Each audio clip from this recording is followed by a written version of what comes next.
우리가 흔히 보면은 정치인의 그 이야기를 많이 화제거리가 되잖아요. 왜냐하면 정치인들은 그들의 말이 많은 영향을 미치기 때문에. 그래서 모든 국민들은 그분들의 말에 많이 주목을 해요. 예전에 신문 기사에도 나왔던 것, 녹화되었던 것이 또 오랜 시간이 지나면 그것을 다시 수출해서 옛날에는 이렇게 말했는데 이렇게 바꿔졌다, 이렇게 하면서 많이 비판을 하잖아요. 그런데 우리가 보면은 그분은 공인이니까 그에 대해서 주목을 하는데, 우리도 마찬가지예요. 그들이 말이 거짓말을 한다 그렇게 이야기하지만 사실상 보면은 우리는 더 거짓말을 많이 합니다. 그래서 성경에서 뭐라고 그래요? 여러분 항상 제가 성경찾기를 이렇게 줬지요. 주보에 나눠줄 때 거기에 있어요. 그래서 뭐라고 그랬습니까? 의인은 없나니 하나도 없다 그랬죠. 여기서 의인은 옳은 사람을 이야기하는 것이 아니에요. 죄인을 이야기하는 겁니다. 이 세상에 죄인이 아닌 사람이 한 사람 없다는 거예요. 그럼 어떤 죄인을 이야기하느냐 보니까 로마서 3장 14절에 뭐라고 했습니까? 그들의 목구멍은 열린 무도며 혀로는 속임을 말하고 그 입술에는 독소하고 독이 있고 그 입에는 저주와 악독이 가득하다 이렇게 이야기하고 있죠.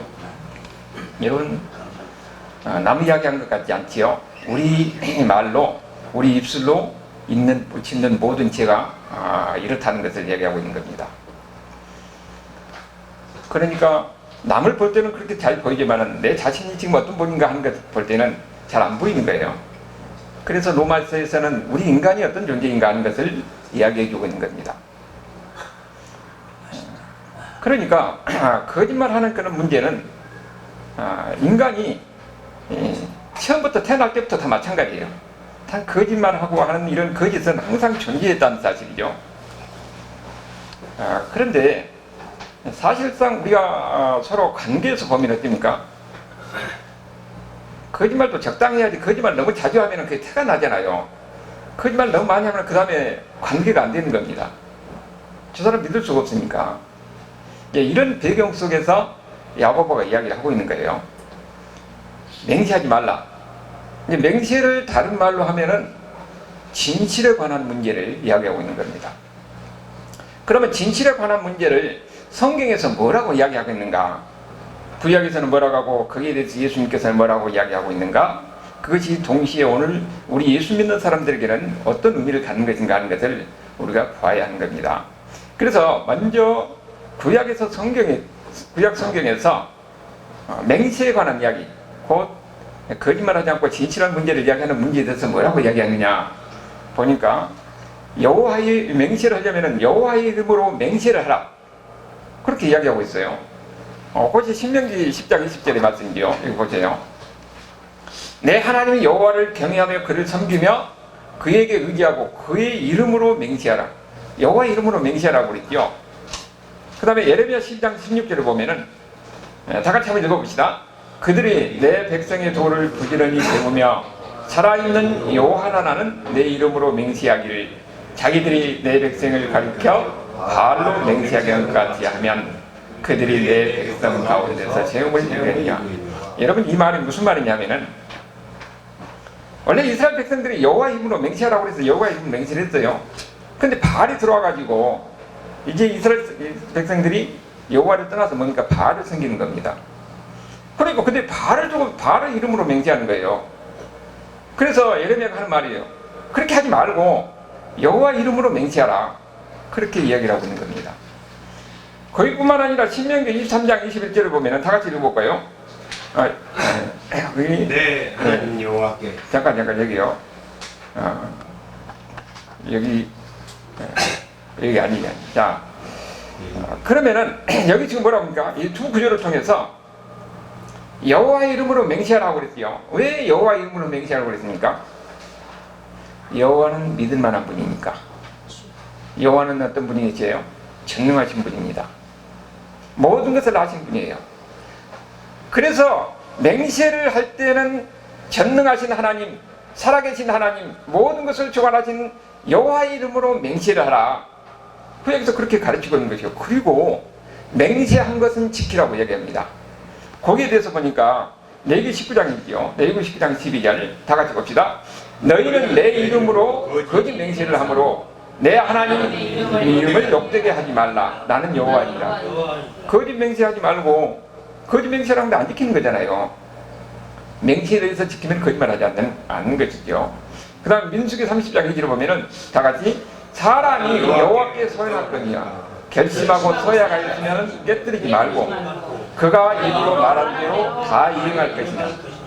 맹세했으면 이걸 지키라는 겁니다. 그리고 신명기 23장 21절에 봐요. 내 하나님 여호와께서 서원하거든 갚기를 저지하지 말라. 내 하나님 여호와께서 반드시 그것을 내게 요구하시니 더디면 그것이 내게 죄가 될 것이다. 여러분, 이 말씀이 무섭잖아요. 하나님께 맹세해가지고 안 지키면 뭐라고 합니까? 그것이 죄가 된다고 그럽니다. 그러니까 하나님께 맹세하는 것은 반드시 지키라, 이 말씀이있어요. 여러분, 혹시 내가 하나님께 뭐 약속해갖고 안 지키는 것이 이렇게 다시 한번 생각해 보세요. 그걸 지켜야 합니다. 하나님은 분명히 찾으십니다. 구약 이야기는 뭡니까? 맹세하려면 여호와 이름으로 맹세하라고 그랬어요. 그리고 맹세한 것은 뭐라고요? 반드시 지키라고 그랬습니다. 거기에 대해서 구약에서 이 예를 보면은 사사기에 보면은 입다 이야기가 나옵니다. 입다가 전쟁을 나가는데 하나님께 소원해요. 하나님, 내가 전쟁에 나가서 하나님이 나를 이기게 해주면은 내가 집에 돌아올 때 가장 처음에 나를 맞이하는 그것을 하나님께 드리겠다고 그래요. 그래서 전쟁에 나가서 정말로 이기고 돌아왔어요. 집에 돌아올 때 강아지 새끼가 제일 먼저 반겼으면 강아지 새끼 들면 아무것도 아니잖아요. 그런데 하나밖에 없는 딸이 자기를 제일 먼저 반갑게 자기 아버지 입다를 맞이하러 나오는 거예요. 그러니까 통곡합니다. 어떻게 됐어요? 아니 네가 하나밖에 없는 시집도 안 가는 딸이 나를 맞이하러 나왔으니 내가 하나님 앞에 이렇게 소원했는데 어떻게 될 겁니까? 하나님 앞에 소원을 지키기 위해서, 약속한 것을 지키기 위해서 자기 딸을 하나님 앞에 바치는 이런 일이 있는 거예요. 하나님 앞에 소원하고 맹세한 것은 이렇게 중요하다는 것을 우리에게 보여주는 겁니다. 그것뿐만 아니라 여호수아 시대 때 보면은 여호수아가 이제 가나안을 정복하잖아요. 그때 이 여호수아의 위력은 아주 기세는 대단했습니다. 그러니까 그 옆에서 있었던 이 기본 사람들이 여호수아에게, 이스라엘 백성들이 와서 그래요. 우리는 당신들의 이 대단함을 보고 멀리서 당신과 화해하러 왔다고 합니다. 그러니까 여호수아와 이스라엘 백성들이 그 말을 듣고 서로 불가침 조약을 맺어요. 안 주겠다는 겁니다. 근데 그것을 하나님의 이름으로 맹세를 했어요. 근데 알고 보니까 이스라엘 백성들이 무서워서 속이는 거예요. 예루살렘 가까이 있는 기본에 사는데 오히려 자기는 멀리서 왔다고 하면서 이스라엘 백성들, 여호수아를 비롯해서 이스라엘 백성들과 소원하는 겁니다. 안 죽이겠다고. 그래서 그 사람들은 안 죽이고 옆에서 그대로 살게 만드는 거예요. 하나님 앞에 소원한 것은 그대로 지키는 것을 우리에게 보여주고 있는 겁니다. 그러니까 이스라엘 백성들 공동체에서 중요한 것은 하나님의 이름으로 맹세한 것은 반드시 지킨다는 거예요. 그것이 이스라엘 백성들의 공동체를 유지해 나갔던 것이죠. 맹세한 것은 반드시 지킨다. 그런데 하나님의 말씀을 다 지킨다는 것이 이스라엘 백성들을 볼 때는 어떻습니까? 어렵습니다. 그래서 그들이 뭘 만드냐 하면은 장로 유전이라는 것을 만들어요. 구전되어 온 것이 미시나라고 그게 이제 기록되는 거예요. 거기에 보면은 지킬 것, 안 지킬 것, 거기에 특별히 맹세에 관한 것이 지킬 것, 안 지킬 것을 그렇게 규정해 놨어요. 내 이름으로 맹세한 것, 내 이름으로 맹세한 것은 안 지키고 하나님의 이름으로 맹세한 것은 지키는 거예요. 아니 그러면 일반 백성들이 봤을 때에 이 장로 유전이나 하나님 말씀 어떻게 다 압니까? 모르지요. 그럼 맹세하는 것은 그거예요. 같이 분명히 맹세해서 자기 이름으로 맹세할 때는 그것이 지켜야 되는 것을 아는데 나중에는 뭐라고요? 나는 내 이름으로 맹세했기 때문에 그걸 안 지킨다는 겁니다. 에루살렘을 걸고 맹세한 것은 안 지키고 에루살렘을 향하여 맹세한 것은 지킨다는 거예요. 왜? 에루살렘에 그 성전이 있기 때문에. 말도 안 되는 소리죠. 그 말이 그 말인데 하나님 말씀 모르는 일반 백성이 볼 때는 그게 그 말이잖아요. 근데 그것은 거기에 장로 유전이 규정되어 있다고 자기가 맹세해놓고는 안 지키는 겁니다. 이런 것이 구약시대 때 그 장로 유전은 기록되어 있었던 것이에요. 거기에 대해서 예수님이 뭐라고 말했냐. 그렇게 이스라엘 백성들은 그렇게 해놓고 실질적으로 하나님 말씀을 안 지키면서 무효화시키는 이런 일을 행하고 있었던 거죠. 거기에 대해서 예수님께서 뭐라고 말씀하시는가. 마태복음 5장 33절 있죠. 자, 거기 가봅시다. 우리 다 같이 한번 읽어. 5장 33절에서 36절까지. 또 옛사람에게 말한 바 맹세를 하지 말고 내 맹세한 것을 주께서 지키라 하였다는 것을 너희가 들었으나. 여기 뭡니까? 구약에서 이야기하는 거예요. 우리가 앞에서 봤던 거죠. 레위기 19장 12절, 민수기 30장 2절, 신명기 23장 21절. 이거 구약에 있는데 이 말을 여기 있는 이야기를 한 겁니다. 그리고 거기 장로 유전에다가 거기들 세부화시켜서 지킬까 안 지켜도 그려놓고 하나님 말씀을 무효화시키는 일을 구약 백성들이 하고 있던 거죠. 예수님이 이걸 지적하는 겁니다. 그래서 이 34절 다 같이 읽습니다. 시작. 나는 너희에게 이르노니 도무지 맹세하지 말지니 하늘로도 맹세하지 말라. 이는 하나님의 보좌이며 땅으로도 하지 말라. 이는 하나님의 발등상이며 예루살렘으로도 하지 말라. 이는 큰 임금의 성이며 내 머리로도 하지 말라. 이는 내가 한도록도 쉬고 거기에 할 수 없습니다. 여기 보면 뭐라고 합니까? 예수님은 맹세하지 말라고 그럽니다. 그런데 하늘로도 하지 말고 거기는 하나님의 보좌다. 땅으로도 하지 말라. 하늘과 땅과 세상에 있는 모든 것이 다 하나님의 주권 안에 있는 겁니다. 하나님 안에 있는 거예요. 어디를 맹세하면 되고 어디를 맹세하면 되고 그런 소리 하지 말라는 겁니다. 맹세한 것은 뭐라요? 맹세한 것은 맹세예요. 맹세라는 것을 이야기하고 있는 겁니다.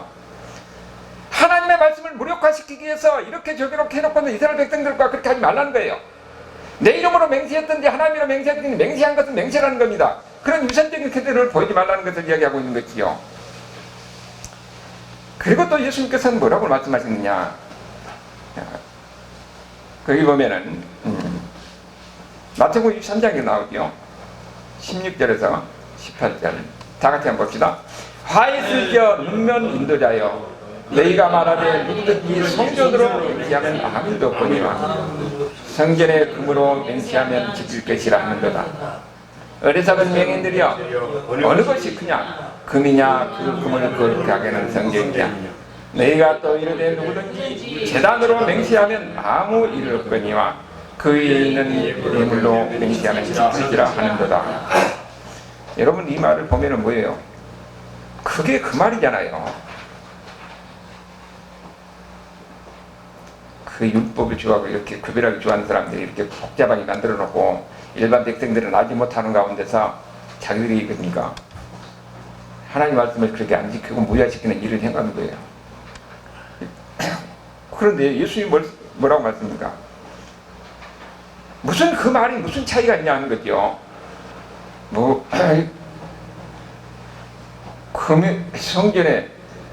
성전으로 맹세하면 지키고 성전에 안 지키고 성전에 있는 그에 있는 금으로 하면 맹세하면 지키고 이게 무슨 의미가 있습니까? 그리고 또 보면은 제단으로 맹세하면 아무 일 없고 제단 위에 있는 제물로 맹세하면 지키라. 이런 것도 아무 의미가 없는 거죠. 구별의 의미가 없다는 것을 이야기하는 겁니다. 그리고 20절에 보니까 다 같이 봅시다. 그러므로 제단으로 맹세하는 자는 제단과 그 위에 있는 모든 것을 맹세하니 또 성전으로 맹세하는 자는 성전과 그 안에 있는 것으로 맹세하니 또 하늘로 맹세하는 자는 하늘의 보좌와 그 위에 앉으신 이로 맹세함이라. 여기 보면은 모든 것이 다 예수님께서 그 앞에 있는 맹세가서 해석해주고 있는 거죠. 차이가 없다는 거죠. 구별 없다는 겁니다. 그러니까 모든 게 다 뭡니까? 하나님으로부터 벗어날 수 없다는 것을 이야기하는 겁니다. 예수님은 이런 그 예수님의 가르침과 또 이런 사회적 배경 속에서 오늘 야고보가 5장 12절에서 뭐라고 그럽니까? 내 형제들아 무엇보다도 맹세하지 말라 그랬어요. 맹세하지 말라. 예면 예고 아니면 아니라. 이 말은 무슨 말입니까? 있는 그대로 진실되게 이야기하라는 것을 말씀하고 있습니다. 그러면은 우리가 구약에서 보니까 맹세하라 그렇게 하고 예수님은 맹세하지 말라고 그렇게 이야기하고 있어요. 그러면 이 관계를 우리가 어떻게 해야 될 것인가? 여러분, 여기에는 성경 해석 문제가 들어갑니다. 어떻게 해석하느냐? 거기 해석에 대해서 계시의 점진성이라는 것이 있어요. 성경은 원래 하나님 말씀이니까 저자가 하나님이에요. 한 분입니다. 그럼 앞뒤에 다른 이야기를 우리가 어떻게 받아들여요? 성경은 통일성이 있는데 그 통일성을 유기적 통일성이라고 합니다. 그 유기적 통일성이란 뭐냐면은 사과 씨하고 사과는 우리가 모양이 다르잖아요. 그런데 사과 씨를 심으면 나중에 어떻게 됩니까? 사과가 씨가 싹이 트고 나무가 되고 그 다음에 그 나무에서 열매가 받는 겁니다. 그러니까 사과 씨와 사과는 본질적으로 같은 거예요. 그걸 보고 유기적 통일성이라고 합니다. 구약시대 때는 하나님 말씀이 잘 안 보여요. 희미하게 사과 씨와 같이. 그런데 구약에서 이제 초기에서 중기로 가고 후기로 갈수록 하나님 말씀이 더 구체화됩니다. 그리고 그 하나님의 말씀에 가장 명확하게 말씀하는 것이 신약에 와서 예수님의 말씀이에요. 그러니까 구약의 모든 것은 다 예수님이 뭐라고 말씀하셨는지 거기에 비추어서 해석을 하는 겁니다. 사도 바울이 뭐라고 말했느냐? 예수님이 뭐라고 말했느냐? 그런데 예수님이 뭐라고 말씀하셨습니까? 너희들이 여호와 이름으로 맹세하라 하였다는 것을 너희가 들었으나 나는 너희에게 말하노니 맹세하지 말라. 그러니까 맹세하지 말고 진실을 말하는 것이 하나님의 참된 뜻이라는 것을 우리에게 이야기하는 거예요. 예수 믿는 사람들은 진실되게 이야기해야 된다는 겁니다. 그러면은 왜 구약시대는 그렇게 얘기했느냐? 여러분, 구약시대는 아주 악한 세상에서 말만 하면 거짓말이에요. 그들은 믿을 수가 없습니다. 그래서 그들에게 맹세한 것이라도 지키라 해서 여호와 이름으로 맹세하라고 하는 겁니다.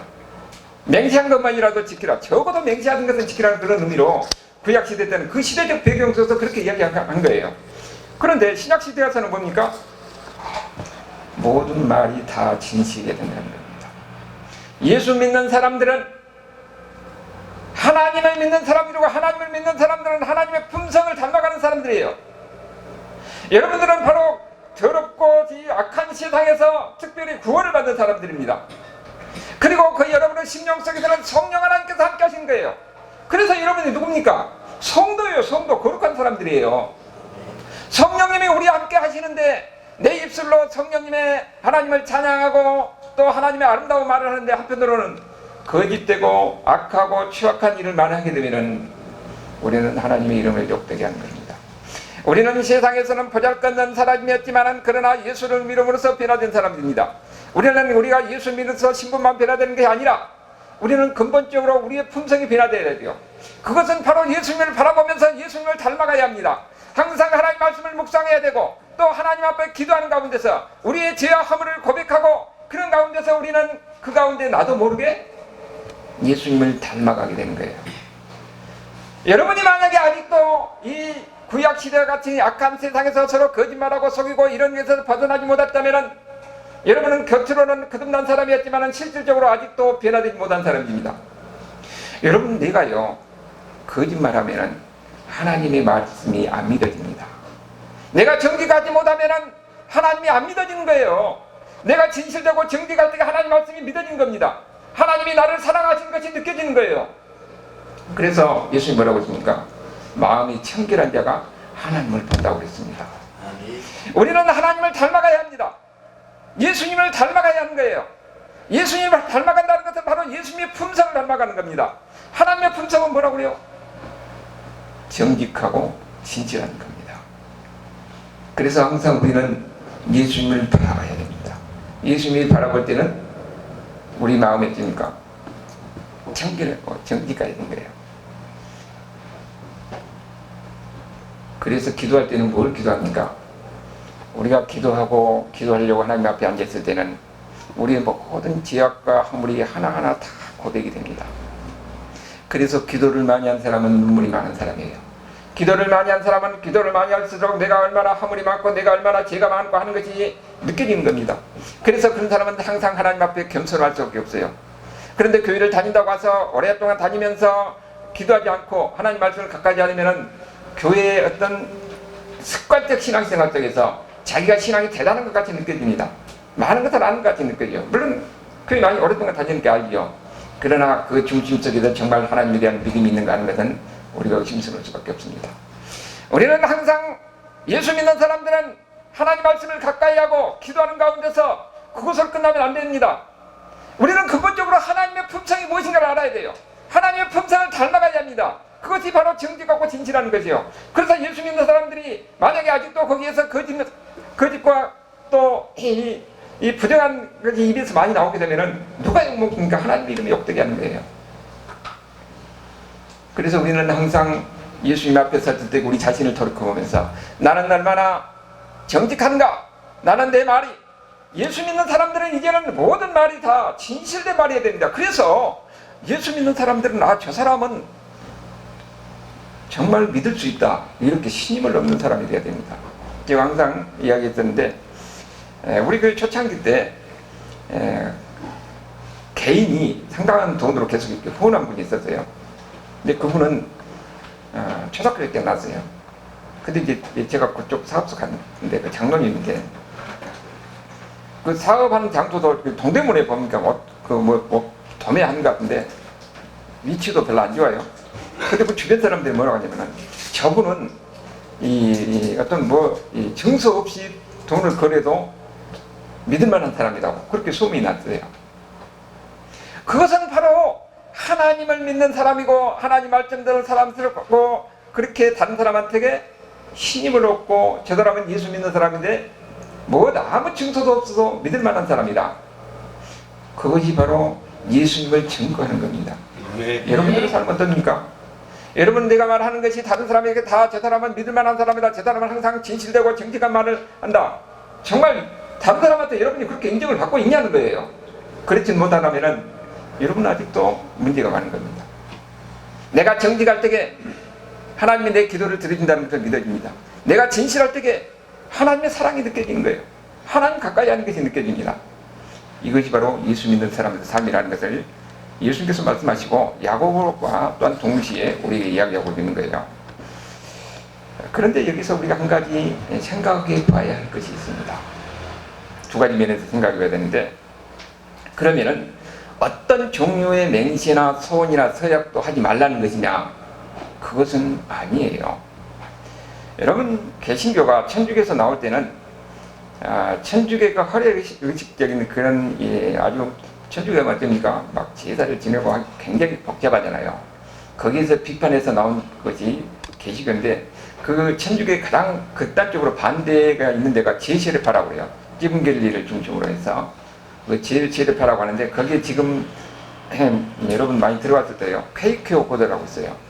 모라비안은 지금 거의 없지만은 케이크 교도들은 지금도 옛날 그 함석헌 선생이라든지 그를 중심으로 김교신 이런 분들이 있어요. 자유신학자인데 이런 분이 모여가지고 그 일부가 지금도 남아있어요. 이런 사람들은 어떤 맹시라든지 서약이라든지 이런 거 다 거부합니다.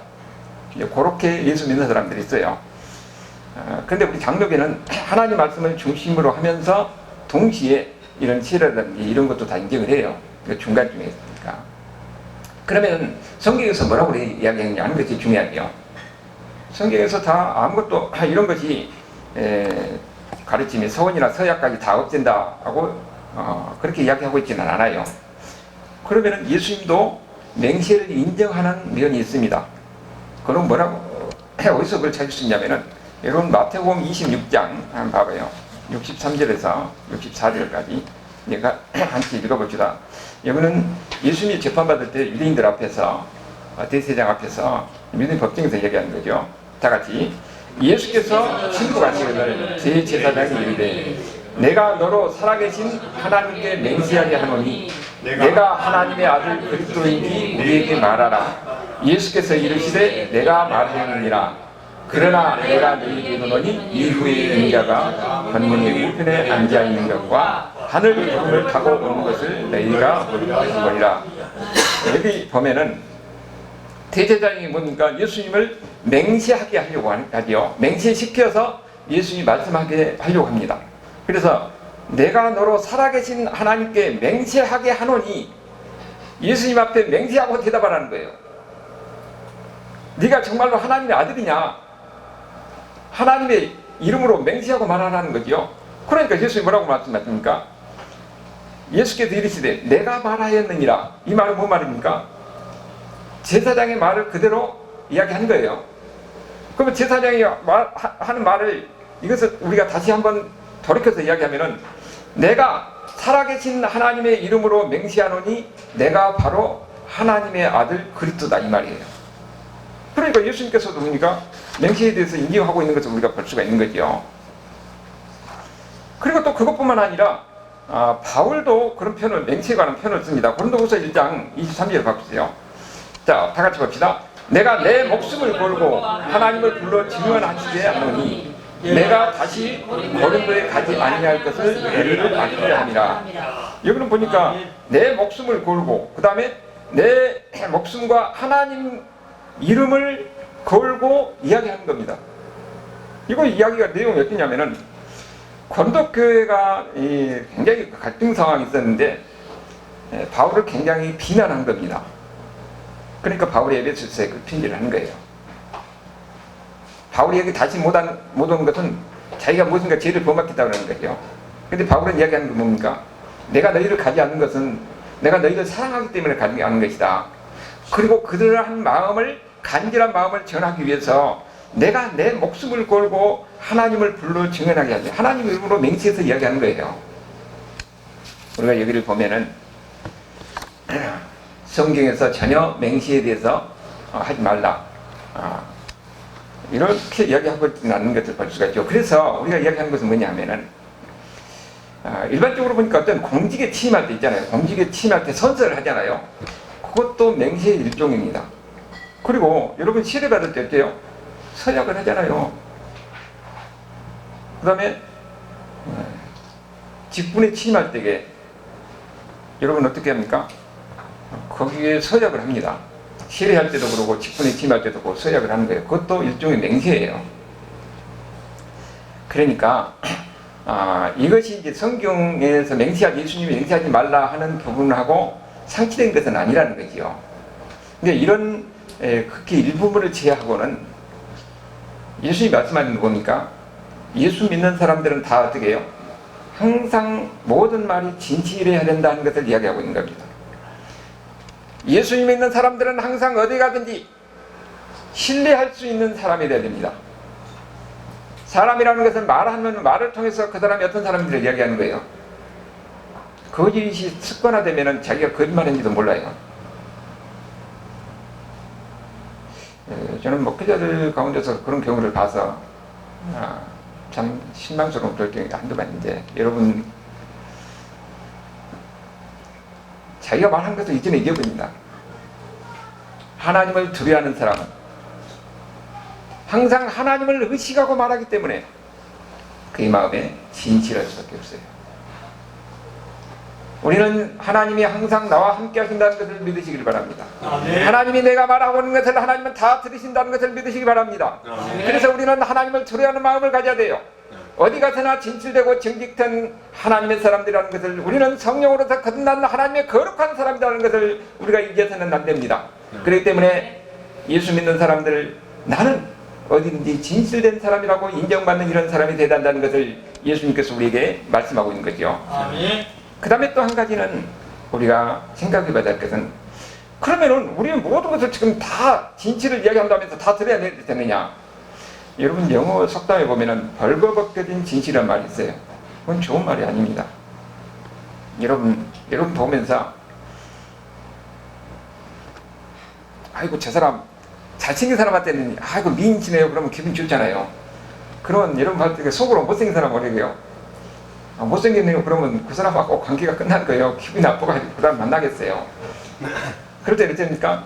그냥 속으로만 생각하고 있어요. 그러면은 우리는 곁으로는 어떻습니까? 아이고 멋있네요, 나름대로 매력있네요, 이렇게 이야기할 수 있잖아요. 그러면 내 속에 있는 것도 다 드러내지 않아서 이것이 그러면 거짓을 이야기하는 거냐? 그건 아니라는 겁니다. 때로는 내 말하지 않고 내 마음에서 그냥 생각하는 것, 생각으로서 놔둔 것이 관계를 위해서 좋습니다. 내가 이것도 다 드러내버리니까 관계가 깨지잖아요. 여러분 보면은 다른 사람에서 나름대로 생각한 거 다 있을 것이에요. 그걸 다 이야기해보면 어떻습니까? 그럼 관계가 안 되지요. 그러니까 그것은 어떻습니까? 자기 마음 안에서 해결되는 거예요. 여러분 보석이 보면 아름답잖아요. 근데 보석을 가장 현미경으로 보면 어떻습니까? 거기에 금이 가 있고 거기에 티가 들어있는 거예요. 우리가 이게 진치를 이야기할 때도 마찬가지입니다. 보석을 버섯이 하라는 것을 이야기하는 겁니다. 우리가 남의 마음에 있는 것까지 다 드러내는 건 아니에요. 우리는 궁극적으로 보면 하나님의 사람으로서 항상 마음에 있는 것까지 다 이야기하는 것이 아니라 진실된 이야기를 하라는 거예요. 그리고 또 사람의 관계 속에서 이야기하다 보면은 무엇을 이야기할 때는 조금 자기를 조금 더 과장해서 이야기한다까, 지나치게 과장한 것은 거짓이 되지만은 하다 보면 그렇게 이야기하는 경우가 있어요. 이거 항상 기도한 사람이 몇 사람이 이렇게 오길래 우리 교회에 선교사님 한 분인데 이렇게 기도를 많이 하더라 그러면은 내가 볼 땐 조금 약간 과장한 것 같아요. 그러면은 내가 거짓말 했느냐? 그건 아니에요. 왜냐면은 기도하는 사람이 서로 만나서 교제하고 하는 것이 좋으니까 그렇게 유도하게 하는 것인데, 그러니까 그런 것까지 다 거짓이다 이렇게 얘기할 수는 없다는 것을 지금 우리가 일단 그 전제를 해야 된다는 거예요. 서로 관계를 위해서 중요한 것은 항상 신뢰한 말을 할 만한 이런 말을 해야 된다. 진실된 말을 해야 된다는 것을 이야기하는 겁니다. 여러분 신앙생활 하는 데서 진실이 의심되면은요 관계가 깨집니다. 우리는 그것은 사람의 관계만이 아니라 하나님의 관계에서도 마찬가지예요. 우리가 하나님의 관계 속에서 내가 진실되지 않으면은 우리가 믿어지지 않습니다. 그리고 기도해도 기도에 대한 응답에 대한 확신이 없는 거예요. 하나님과 우리의 관계는 항상 어떤 관계예요? 진실된 관계야 하는 겁니다. 정직한 관계가 되는 거예요. 그럴 때 하나님이 내 마음에 믿어지고, 그리고 내 기도에 대한 확신이 생기고, 그리고 하나님이 나를 사랑한다는 그런 믿음이 생기는 겁니다. 사람과 관계도 마찬가지예요. 관계를 위해서는 항상 정직하고 진실된 관계해야 된다는 것을 지금 계속적으로 맹세하지 말라 하는 이야기를 통해서 우리에게 이야기해 주는 겁니다. 여러분 이 이야기가 그러면은 여러분 자신이 볼 때는 어떤 것인가? 우리는 오늘날 보면은 예수 믿는다고 하는 사람들이 많은 사람들이 있는데 거기에 대해서 거짓에 대한 이야기가 너무도 우리에게 들려온 것이 너무도 많습니다. 그것이 우리에게는 슬픈 현실이죠. 그것은 우리는 겉으로는 교회를 다니면서 신앙생활을 한다 하지만은 우리는 아직도 하나님을 두려워하는 마음이 부족하고, 그리고 또한 하나님의 말씀으로서 우리가 사는 것이 부족한 겁니다. 하나님 말씀대로 사는 것이 부족하기 때문에 우리의 말에서 거짓말을 하면서 거짓된 것이 자기가 거짓을 이야기하고 있는지도 모르는 겁니다. 그런데 나중에 보니까 저 사람이 예수 믿는 사람이라는 것이에요. 그러면 전도의 문이 막힙니다. 하나님의 이름을 욕되게 하는 것이에요. 여러분 우리는 나중에 주님 앞에 가면은 우리의 모든 것이 다 드러나게 됩니다. 근데 지금도 여러분이 말한 것, 여러분이 세상에 살았던 것은 여러분의 양심에 다 기록이 되어 있습니다. 하나님이 여러분의 양심에 기록된 것을 다 펼쳐보면 됩니까? 내가 이렇게 부족하고 연약하고 부족한 것을 깨닫게 된 겁니다.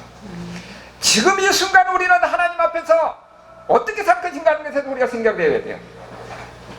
그것을 생각하기 위해서는 항상 하나님 앞에 나와서 하나님 앞에 기도하는 시간을 가져야 됩니다.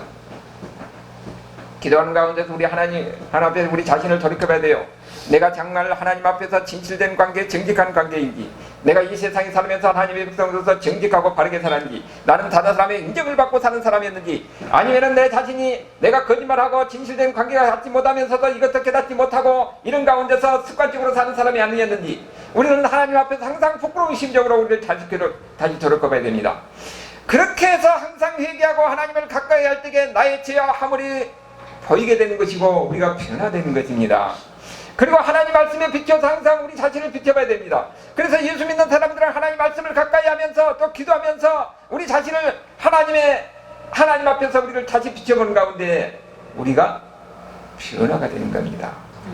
그러면서 여러분은 하나님의 품성을 닮아가야 되고, 하나님의 품성을 닮은 것이 정직하고 진실한 하나님의 사람들이 되는 겁니다. 그것을 통해서 우리는 어떻게 저 사람은 예수 믿는 사람이니까 저 사람 믿을 만한 사람, 저 사람은 신뢰할 수 있는 사람이 되는 거예요. 그 모습을 보고 하나님은 기뻐하십니다. 여러분이 변화되는 모습을 기뻐하시는 거예요. 우리는 다 완벽하지 않습니다. 우리는 부족합니다. 허물이 많습니다. 그렇지만은 하나님 말씀대로 살려고 몸부림치는 그 모습을 하나님께서 기뻐하신다는 것을 믿으기를 바랍니다. 우리가 천국 가는 그날까지 항상 우리는 무엇을 바라보고 사느냐? 세상을 바라보고 사는 것이 아니라 하나님을 바라보고 사는 사람이 됩니다. 하나님을 바라보고 사는 사람은 하나님의 품성을 닮아가야 되고, 하나님의 품성을 닮아가는 사람은 오늘 야고보가 우리에게 이야기하는 것 같이 우리는 진실된 사람이 되는 것입니다. 진실된 말을 하게 되는 것이에요. 인정받는 사람을 하게 됩니다. 이것이 복입니다. 이것이 바로 행복이에요. 이 가운데서 우리는 천국에서 우리가 죽어서 가는 천국뿐만 아니라 이 땅에서도 천국을 누리면서 살 수가 있는 것입니다. 우리 저와 여러분은 모두 이와 같이 우리가 진실된 관계 속에서 서로 인정하고 존중하는 가운데서 천국을 누리는 하나님의 백성들 삶이 될 수 있기를 주님으로 축원합니다. 네. 아버지 하나님 감사합니다.